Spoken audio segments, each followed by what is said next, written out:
आज के हमारे प्रोग्राम के गेस्ट हैं डारावाला की शान मोहतरम जनाब मास्टर शरीफ कालू तशरीफ लाते हैं।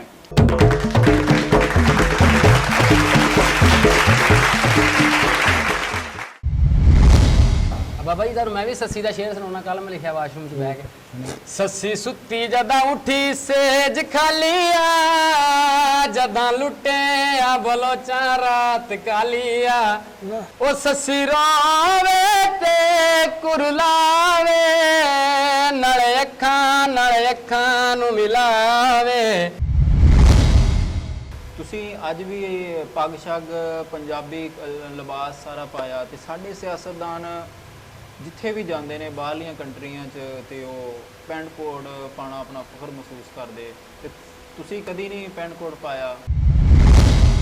अलफ अल्लाह चंबे दी बूटी मुर्शद मन मेरे विच लाई हूँ नफी असबाद दा पानी मिलिया जां फुलन पे आई हूँ। You can readjust the outlet number 10B without making complaint to the police department against Munir Ahmed Gill. The matter should be neutralized.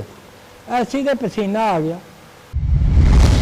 आंखों से टूटता नहीं अश्कों का सिलसिला तूने मेरी वफा का ये अच्छा दिया सिला।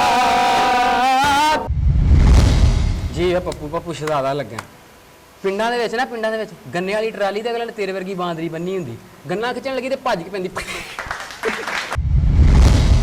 पुत्तर हटां ते नहीं वेखदे तू लभदी फिरे बाजार कुड़े ये सौदा नकद भी नहीं मिलदा तू लभदी फिरे आधार कुड़े खादा ताम नहीं रचदा ठलिया नहीं रहिंदा नीर पुत्तर मोए नहीं भुलदे भावें हो के मरन फकीर ओ कानू भैणा जिउंदियां विछड़ जान जिन्हां दे वीर।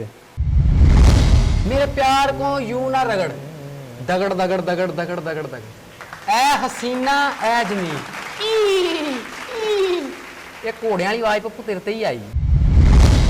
पाली कोठी मार के ठगी उत्ते लिखिया हाजा मिन फजली रब्बी नंगा पिंडा कज नहीं हुंदा खो के खादा रज नहीं हुंदा ठगी ला के मक्के जाइए पैंडा ही हुंदा है हज नहीं हुंदा। ते असीं हुण अपने प्रोग्राम दा जी करते हैं। ओके जी अल्लाह हाफिज़।